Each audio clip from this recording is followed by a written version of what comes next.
فيلم برين فريز. مجتمع الأغنياء بيتسببوا عن غير قصد في انتشار فيروس الزومبي في المدينة كلها، وده حصل بتلويث مصدر المياه في المدينة. في جزيرة في مدينة مونتريال، شركة تكنولوجيا حيوية بتكون مسؤولة عن كل ملاعب الجولف في المدينة. الشركة دي اخترعت مادة كيميائية لما بترشها على عشب الملاعب بتحافظ عليه زي ما يكون لسه جديد. استخدموا المادة دي ورشوها في الملاعب عشان تسيح التلج في الشتاء وتخلي العشب جديد طول الوقت، عشان الأغنياء يقدروا يلعبوا طول السنة من غير أي مشاكل وفي أي وقت. تاني يوم بنشوف دان ضابط شرطة بيشتري أكل كتير وحاجات كتير للبيت لأنه مهووس بفكرة البقاء على قيد الحياة في الظروف الصعبة، لأنه بيسمع برامج طول اليوم بتتكلم عن كده. بالليل بنشوفه بيتدرب عن إزاي يولع نار من غير كبريت بطريقة بدائية، وبعدها بيجرب إنه يولع نار من مادة متفجرة خدها من رصاص البندقية، فبيتسبب في انفجار صغير وجزء من وشه بيتحرق. في نادي الجولف بنشوف باتريشيا بنت دان بتشتغل مساعد للاعبين الجولف، وميشيل رئيس تنفيذي لشركة التكنولوجيا الحيوية. بيكونوا مع اتنين أغنياء بيلعبوا جولف، وميشيل بيشرح لهم ازاي قدروا يحافظوا على العشب بفضل شركته والمادة اللي بيرشوها. بس جزيئات المادة الكيميائية اللي رشوها بتنتشر في التربة وبتلوث المية في الجزيرة كلها. وواحد اسمه جاكو بيشرب من مية الحنفية قبل ما يمشي من الشغل، وبعدها بيروح يشتري خضار وفواكه من متجر كبير. في المتجر ده بيرشوا وبيغسلوا الفواكه بمية الحنفية، وبيرشوا الرفوف في كل مكان عشان يحافظوا على الفواكه والخضار طازة. جاكو بيحس إنه تعبان ودايخ، بس بيتجاهل التعب ده وبيرجع البيت. ساعتها بيلاحظ إن أسنانه لونها أخضر ومعدته فيها ألم شديد. بيحاول غسل أسنانه بس لونها ما بيتغيرش. بعد شوية بيتحول لزومبي وبيهجم على مراته في الحمام وبيعضها في رقبتها، وبتتحول وقتها لزومبي زيه، وبتتحول عينيهم هما الاتنين للون الأخضر. بيرجع ميشيل وباتريشيا ومعاهم الأغنياء لمبنى الشركة الرئيسي، وبيتفاجئوا إن مفيش حد بره المكان. بس فجأة بيخرج واحد من المبنى وهو بيصرخ وبيقول لهم لازم يهربوا بسرعة لأن الناس كلها اتحولوا وحوش. في اللحظة دي بتخرج مجموعة تاني من الموظفين وبيجروا وراهم، وبيطلع كلب من جوه وبيهجم على مرات الراجل الغني وبيعضها في رقبتها. بيبعدوا الكلب عنها وبيرموه بعيد عنها. وقتها بيظهر عدد كبير قوي من الناس اللي متحولين زومبي وبيجروا وراهم. المرأة بتتحول في الوقت ده للزومبي. كلهم بيجروا وبيستخبوا جوه المبنى وقفلوا الباب، بس الكلب بيقدر يدخل وبيعض الراجل الغني في رجله، فبيمسكوه وبيحبسوه في أوضة لوحده. وكل الزومبي بيتجمعوا عند الباب وعاوزين يكسروه. في الوقت ده الراجل الغني بيتحول لزومبي زيهم بسبب عضة الكلب. بيهجم الراجل على ميشيل بس بيهرب منه وبيستخبى في المطبخ وبيمسك سكينة في ايده. ساعتها ست كبيرة بتتصل بدان وبتشتكي له من جيرانها اللي عاملين دوشة وبيقتلوا في بعض. بيوصل دان هناك وبيضرب الجرس، وبيكتشف ساعتها انهم اتحولوا لزومبي. في نفس الوقت الست العجوزة بتتحول هي كمان لزومبي وبتجري ورا دان وبتحاول تعضه، بس بيهرب منها وبيدخل العربية بتاعته وبيقفل على نفسه. دان بيتصل بالنجدة بس مفيش حد بيرد عليه. بيلاحظ عدد كبير قوي من الزومبي حوطوا العربية من كل ناحية. بيتصل ببنته باتريشيا بس ما بتردش عليه لأنها بتكون مشغولة وبتحاول تهرب من الزومبي هي كمان. دان وقتها بيقرر إنه يدور على بنته وينقذها، فبيغير عربية الشرطة وبياخد عربيته الخاصة وبياخد أسلحة كتير معاه. بنشوف طفل مراهق اسمه أندريا بيروح يعمل الرضع على أخته الصغيرة، بس أمه بتقوله ما ياخدش مية من الحنفية وياخد المية من الإزازة اللي في التلاجة. أندريا مش بيشرب مية من وهو طفل صغير، وعشان كده بياخد حاجة ساقعة وبيشربها. أمه بتبتدي تحس إنها تعبانة ودايخة. أندريا بيقول لها التعب ده بسبب التمارين الكتير اللي بتعمليها. بعدها على طول بتتحول الأم لزومبي بتحاول تهاجمه وتجري وراه في البيت، بس أندريا بيقدر يهرب منها وبيخرج بره البيت.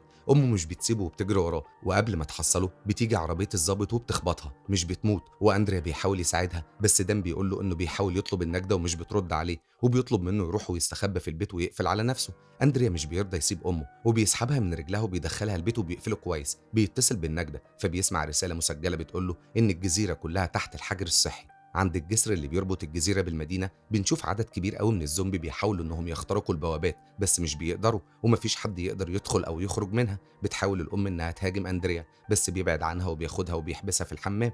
بتلاحظ الام ان الدش بينزل ميه فبتقعد تحته، وفي نفس الوقت بنتها الصغيره اني بتبكي وبسبب بكائها بتلفت نظر الزومبي وبيتجمعوا حوالين البيت. بياخدها اندريا وبيغطيها بالبطاطين عشان صوت بكائها ما يطلعش والزومبي ما يسمعوهاش. وبعد وقت قليل بترجع اوضه اندريا من فتحه باب الحيوانات في البيت. فجأة واحد من الزومبي بيدخل ايده من الباب ده وبيحاول يمسك اندريا اللي بيهرب منه بسرعة وبيستخبى، وبعدها بيحصل هدوء ومش بنسمع ولا بنشوف اي حركة للزومبي. بعدها بياخد اندريا مضرب الجولف وبيروح عند الزومبي بس مش بيرضى يضربه وبيسيبه ويمشي. في مبنى نادي الجولف بتستخبى باتريشيا في الجراج وبتتصل بابوها عشان ينقذها، وبسرعة بيوصل دان هناك بس في الطريق بتقابله مجموعة من الزومبي فبيضربهم وبيقتل عدد كبير منهم وبيهرب وبيدخل المبنى وبيقفل الباب. في الوقت ده الشرطة عند الجسر بتمشي لأن قوات من الجيش وصلت وبتقصف المناطق الرئيسية بالطيارات بعد ما بيقطعوا الكهرباء عنها. تاني يوم مربية آني بتحاول تعدي الجسر عشان تروح شغلها بس بتلاقيه متدمر. ساعتها أندريا بيشوف مؤتمر لوزير الأمن بيقول لهم إنهم دمروا الجسر بينهم وبين الجزيرة عشان يعزلوها لوحدها،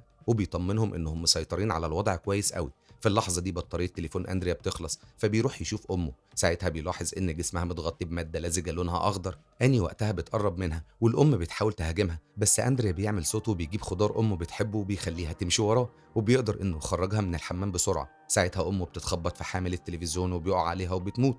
أندريا في اللحظة دي ما بيكونش قدامه اختيار غير إنه ياخد أمه ويرجعها الحمام تاني. ساعتها بيلاحظ نمو عشب أخضر على جسم أمه مكان الجروح. بيحاول يستخدم تليفونها عشان يطلب النجدة بس للأسف التليفون بيكون مكسور. بعدها بياخد سلم وبيبص بره البيت وبيشوف الزومبي واقفين في الشمس في هدوء. بياخد أخته الصغيرة وبيخرج بسرعة. بيفضل يجري عشان يوصل للسوبر ماركت. ساعتها كل الزومبي بيجروا وراه وبيطاردوه. بيوصل عند باب السوبر ماركت وبيلاقيه مقفول، وفجأة بيلاقي نفسه متحاصر من كل ناحية من الوحوش. بس فجأة الباب بيتفتح وواحد بيسحبه لجوه وبيقفل الباب بسرعة. بنعرف إن اللي سحبه هو دان اللي كان موجود فيه من امبارح، وبيقول أندريا إنه مش عارف يعمل إيه بعد كده لأن الشرطة خدت كل المراكب وقفلوا كل الطرق وهم هنا محبوسين. بالليل بيحسوا بالبرد الشديد وأندريا بيروح يدور على لبن لأخته الصغيرة. آني ساعتها بتشوف زومبي محبوسة في أوضة من ورا الإزاز. بنكتشف وقتها إن دي تبقى باتريشيا بنت دان اتصابت بالعدوى وجابها هنا على أمل يلاقي حد يعالجها بعد كده. في مبنى نادي الجولف بيكون ميشيل موجود هناك وقافل كل الابواب، وبيقدر انه يتواصل مع موظفين الشركه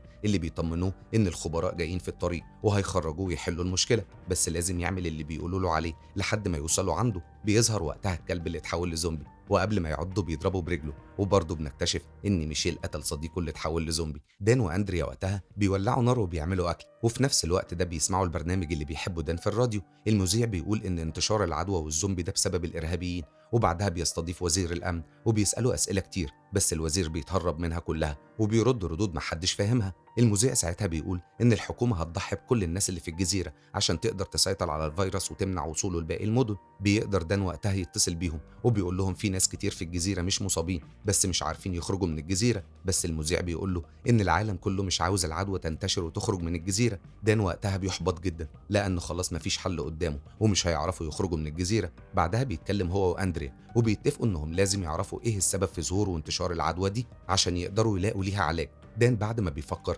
بيقول لاندريا ان اكيد الميه هي اللي فيها العدوى لان كل الناس بتستخدمها، وانه ما اتصابش بالعدوى لانه مش بيشرب من ميه الحنفيه، وبيقول له ان الارهابيين اكيد هم اللي سمموا الميه. بس اندريا مش بيقتنع بكلامه. بعد شويه بيخرجوا هم الثلاثه من السوبر ماركت ومعاهم باتريشيا، وبيكونوا مغطيين راسها بقفص عشان ما تعضش حد وتنقل له العدوى. بيلاقوا مجموعه كبيره من الزومبي مستنياهم وعلى جسمهم ماده لزجه خضراء. بنت صغيره من الزومبي بتهاجم دان، بيحاول يبعدها عنه باي طريقه وبيرفض يقتلها لانها طفله. بعد شويه بيركبوا العربيه بتاعتهم وبيمشوا، والزومبي بيجروا وراهم برضه. بيمشوا بالعربيه وبيخرجوا من المنطقه اللي هم فيها بامان. في الوقت ده شركه التكنولوجيا الحيويه بتبعت 2 من الخبراء معاهم سلاح لنادي الجولف وبيقتلوا اي زومبي يلاقوه في طريقهم. ميشيل وقتها بنشوفه بيحرق عقود ومستندات سريه وبيحتفظ بعينه صغيره من الماده الكيميائيه اللي رشوها على العشب. الخبراء بيدخلوا المبنى وبيلاقوا ميشيل مستخبي هناك. ميشيل ساعتها بياخد منهم شنطه فيها كرات فيها علاج للعدوى، وواحد من الخبراء بيكتفه وبيشربوا الماده الكيميائيه. بنرجع لدان واندريا اللي بعد شويه بيوصلوا لمحطه الميه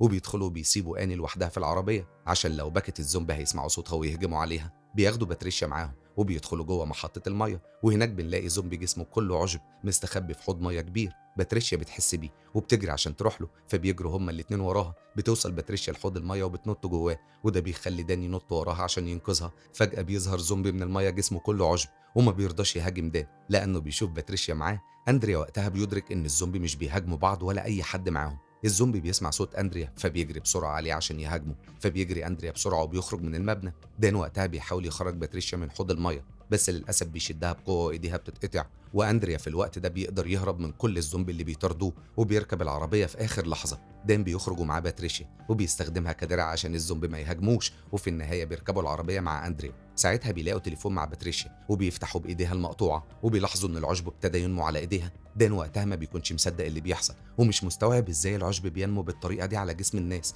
وبيقول لاندريا ان العدوى مش بسبب الارهابيين ولكن بسبب لاعبين الجولف نفسهم. في نادي الجولف الخبراء بيكسروا الكور اللي معاهم على العشب عشان يتخلصوا من كل الادله. بعدها بيوصل دان واندريا بالعربيه للنادي وبيشوفوا دخان كتير قوي ولونه غريب على العشب. ساعتها اندريا بيصور كل ده فيديو على التليفون. بيروحوا مبنى الشركه وبيلاقوه مقفول دان وقتها بيروح عشان يدور على أي مدخل للمبنى، ولما مش بيلاقي مدخل بيطلع فوق المبنى وبينزل يفتح لأندريا الباب وبيدخلوا كلهم. بيدخلوا باتريشيا أوضة وبيقفلوا عليها، وأندريا بيقعد أخته الصغيرة وبيحوطها بالكراسي عشان ما تخرجش من مكانها. وبعدها بيروح دان وأندريا عشان يدوروا على أي حاجة تفيدهم في المبنى ده. بيشوفوا الكلب مرمي على الأرض وجسمه كله مليان عشب. وقتها دان بيحس بدوخة وآني بتبدأ تبكي. أندريا لما بيسمع صوتها بيجري عليها عشان يسكتها، بس بيكتشف إنها خرجت من مكانها، فبيروح عشان يدور عليها. وقتها دان بينزل في ممر سري وبيكتشف مجموعة قنابل متوصلة بمتفجر رئيسي. بيفضل يدور على المتفجر ده في كل مكان عشان يعطله، وفي النهاية بيوصل لأوضة سرية بيلاقي فيها مؤقت التفجير. فجأة بيقع دان من كتر التعب ومش بيقدر يقف ويعطل المؤقت، فبيمسك ايد باتريشيا وبيقدر يوصل للمؤقت ويعطله. بعدها على طول عيني بتتحول للون الاخضر. الخبراء بره المبنى بيكونوا مستنيين التفجير يحصل، بس للاسف بيعدي الوقت ومش بينفجر، فبيحسوا ان في حاجه غلط وبيدخلوا المبنى تاني. بيلاقوا اني في المطبخ وبيشربوها الماده الكيميائيه. وقتها اندريا بيكون بيدور عليها، وفي طريقه بيشوف ميشيل اللي اتحول لزومبي محبوس في اوضه ومقفول عليه. بعدها بيلاقي اخته وبياخدها معاه، وفي الطريق بيقابل الاتنين الخبراء. واحده منهم بتسد بق اني بايديها وبيمسكوا اندريا عشان يشربوه الماده الكيميائيه. وقبل ما يشربوه اني بتتحول لزومبي وبتعض صابع واحده من الخبراء. فجاه دان بيظهر وبيهجم على التانيه وبيعضها في رقبتها. اندريا وقتها وهو بيحاول يهرب بيدوس على واحده من كور العلاج فبتنفجر وبيطلع منها دخان بيملى المكان كله وكلهم بيشموه. اندريا بيهرب بسرعه ودان بيجري وراه. اندريا بيستخبى في المطبخ بس دان بيحصله، وقبل ما يعضه بيشوف اني وما بيقربش منه وبيسيبه وبيمشي. الاتنين الخبراء كل واحده فيهم بتضرب التانيه بالنار قبل ما يتحولوا لزومبي وبيموتوا في وقت واحد. بياخد اندريا تليفون دان وبيرن على تليفون باتريشيا، ولما بيلاقيه بياخده وبيصور بيه مقطع فيديو وبيشرح فيه اللي حصل وبيطلب ان حد يجي وينقذه باسرع وقت. الفيديو بينتشر في الاخبار بسرعه، واندريا بيدخل المبنى وبياخد دان وبيحطه في اوضه وبيقفل عليه عشان يفضل مع بنته. وبسرعه بتبعت الحكومه طيارات للجزيره عشان ينقذوهم ويقتلوا اي زومبي يلاقوه. الجنود اول ما بينزلوا بيكون معاهم بنادق نار بيقتلوا اي حد يلاقوه في طريقهم، ومش بيسيبوا اي حد مصاب او غير مصاب، بيخلصوا على كله. بيخرج اندريا عشان يساعدهم بس بيشوفهم بيقتلوا واحد مش مصاب، فبيستخبى بسرعه منهم وبيكون معاه ايد باتريشيا عشان يستخدموها في صنع لقاح للفيروس ده. اندريا بيدرك ان الجنود جايين مش عشان ينقذوا الناس. وقتها بتتحسن اني وبترجع طبيعيه، ودان برضه بيتحسن، والجنود اول ما بيدخلوا المبنى بيقتلوا دان وبيحرقوه بالنار. بعدها بيطلع وزير الامن في مؤتمر صحفي وبيعلن انهم سيطروا على العدوى وقضوا عليها. وقتها بيشرب من كوبايه عليها شعار شركه التكنولوجيا الحيويه، وده بيدل على انه جزء وشريك في المؤامره دي. اندريا ساعتها بيفضل ماشي وهو شايف جثث كتير قوي الناس مش مصابين الجيش قتلهم، ومن بعيد بيشوف مركب في النهر في متطوعين جايين ينقذوه ومعاهم المربيه بتاعت اني. بيوصلوا عنده وبياخدوه هو واخته، وهم في الطريق اندريا بيرمي دراع باتريشيا في المايه لان خلاص ما بقاش ليه اي فايده لانهم قتلوا كل اللي على الجزيره. بس وقتها السمك بيتلم على الايد وبياكلها وبيتحول لزومبي. وهنا بنكون وصلنا لنهايه فيلمنا. شكرا على المشاهده وسلام يا صديقي.